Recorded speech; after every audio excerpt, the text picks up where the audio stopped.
The youngest of Nicholas Martin's 4 daughters, Anne of Athelhampton was one of the 4 co-heiresses of Athelhampton in 1595. We don't have any records of her wardrobe, but as a young woman in the 1580s, she may well have dressed in clothes like this each morning.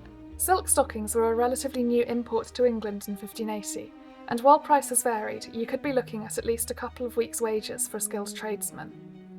While they might have been accessible to the Queen and her ladies, it seems likely that the rural Martin family would have saved their money and worn knitted wool stockings instead. These were held up by garters tied below the knee.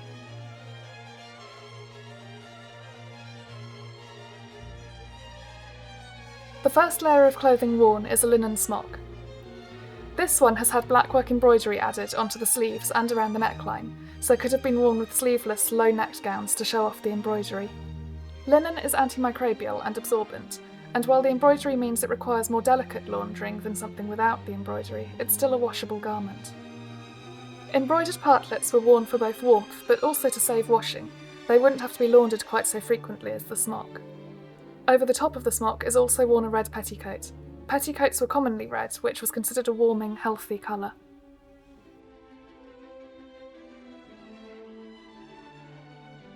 A bum roll is worn beneath the farthingale to help prevent it from tilting forwards under the weight of the skirts.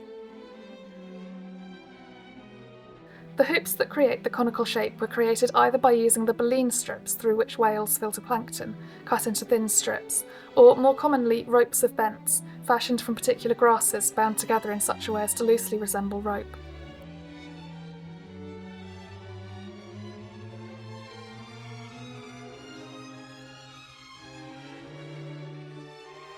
Over the top of the farthingale is worn the kirtle.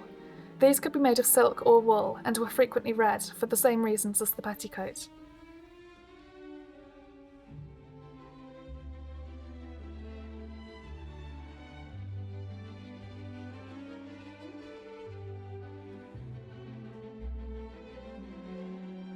The bodice, stiffened with layers of linen canvas stitched together, provides support both for the bust but also for the garments worn over the top.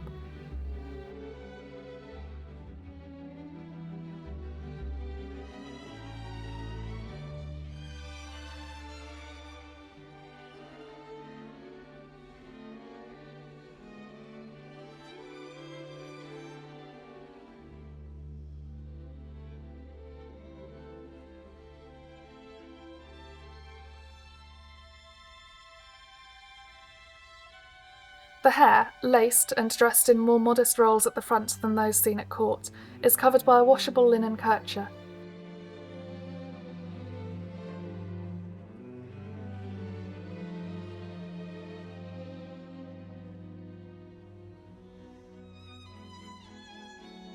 Over the top of this goes a silk caul, an opportunity to show off a little bit of wealth somewhere where the silk will be seen but is unlikely to get dirty or damaged.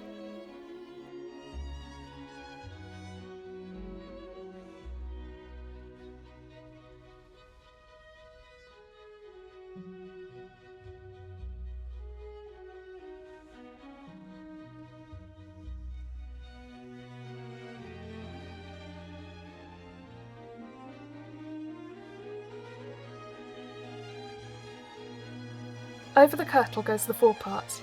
Sometimes this was just a triangle of silk pinned to the front of the kirtle, but in other cases, like here, it's a full skirt. The silk won't be seen at the top of the back, so a fine wool has been used instead.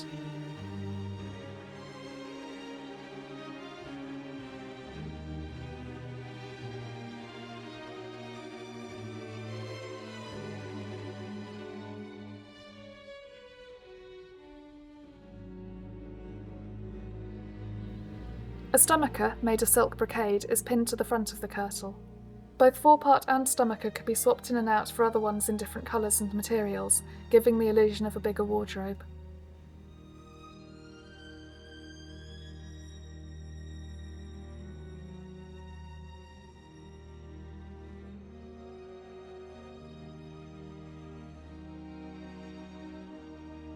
Gowns were often faced or fully lined in fur in the 16th century, since between a lack of central heating and the fact that Europe was in the middle of a mini ice age, it was sometimes rather cold. This brown wool gown is faced with fur and does up with a silk girdle tied around the waist.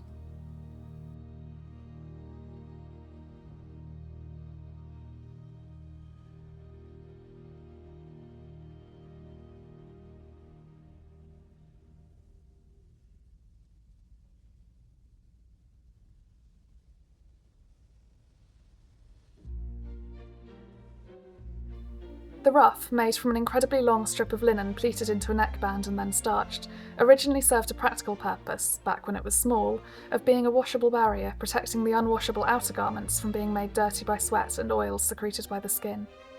However, as with all fashions, it gradually grew to extremes, and, due to the relative cheapness of linen, was a more accessible fashionable extreme than some others of the time.